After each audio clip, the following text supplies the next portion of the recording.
சூழலின் தடைகளையும் தூரத்தின் இடைவெளிகளையும் கல்வி தகர்க்கிறது.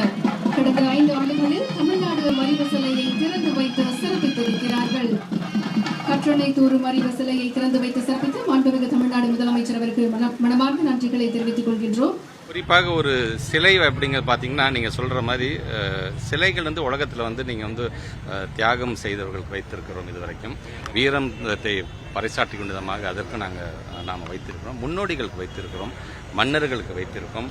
இன்றைக்குமே நம்மளால் மறக்க முடியாத தலைவர்களுக்கெல்லாம் நாம் வைத்திருக்கணும். ஆனால் வெரி ஃபர்ஸ்ட் டைம் ஒரு சிஸ்டம், ஒரு எஜுகேஷன் சிஸ்டத்திற்குன்னு வைக்கக்கூடியதாக இப்போ இதே பீச்சில் பார்த்தீங்கன்னா உழைப்பாளர் சிலை இருப்பது போல இன்றைக்கு கல்வி சார்ந்து அறிவு சார்ந்து இப்போ எய்த்தாப்பிலே பார்த்தீங்கன்னா ஆன்மீகத்துக்கான ஆலயம் இருக்குது. இது எங்களுக்கான அறிவாலயமாகவும் இதை நாங்கள் பார்க்கணும். ஸோ நம்முடைய தமிழ்நாடுங்கிறது எப்படிப்பட்ட ஸ்டேட் அப்படிங்கிறத ஒரு நிரூபிக்கின்ற விதமாகத்தான் இன்னைக்கு இந்த சிலை அமைந்திருக்கு. இந்த சிலையை பார்க்கும்போது வெறும்னா வந்து செல்ஃபி எடுத்துகிட்டு போகிறதுக்கு மட்டுமான இந்த சிலை அல்ல.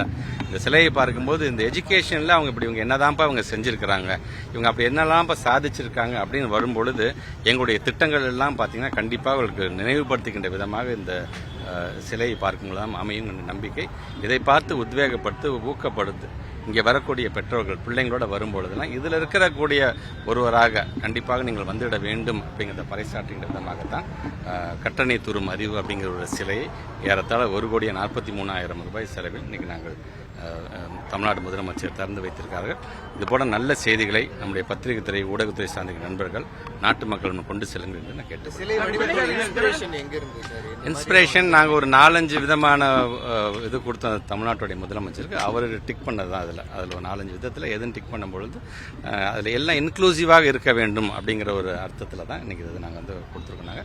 அதற்கு அந்த டிசைன் தயாரித்தவர்கள் எல்லாத்துக்குமே இந்த நேரத்தில் என்ன சென்னையில் போன மாதிரி கோயம்புத்தூர்ல மதுரையில முக்கியமான இடத்துல வைக்கலாம். ஏன்னா முக்கியமான இது வந்து நீங்க சொன்ன மாதிரி ஒரு இது நல்லா இருக்கு. அதே மாதிரி சுற்றுலாத்தலங்கள் மாதிரி அதிகமாக மக்கள் வரக்கூடிய இடங்கள்ல இது மாதிரி பண்ணலாம். நல்ல விஷயம் தான். பட் வெரி ஸ்டார்ட் வித் இப்போ நம்ம வந்து இது யூனிக்காக இருக்கணும் நம்ம ஆசைப்படுறோம். உழைப்பாளர் சிலைங்கிறது எப்படி வந்து நமக்கு யூனிக்கான ஒரு இதாக இருக்கின்றதோ அந்த மாதிரியாக இது இருந்திட வேண்டும் என்பதற்காக தான். நீங்கள் சிலையை முழுமையாக பார்த்தாலே தெரியும்.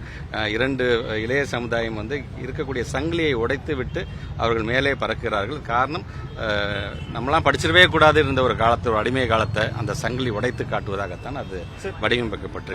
ஸோ இது எங்களுக்கு வந்து எல்லாத்துக்கும் ஒரு இன்ஸ்பிரேஷனா இருக்க வேண்டும். தேர்வுகள் எப்படி போயிட்டு இருக்கு? குறிப்பா ஹாஸ்டல்ல தங்கி நிறைய மாணவர்கள் தேர்வு எழுதுவாங்க. இப்ப இந்த சிலிண்டர் இஷ்யூ தொடங்கி இருக்கு. அவங்களுடைய இந்த உணவு தட்டுப்பாடு, சமையல் ரீதியான பிரச்சனைகள் எதுவும் இருக்கா? இல்லை, இது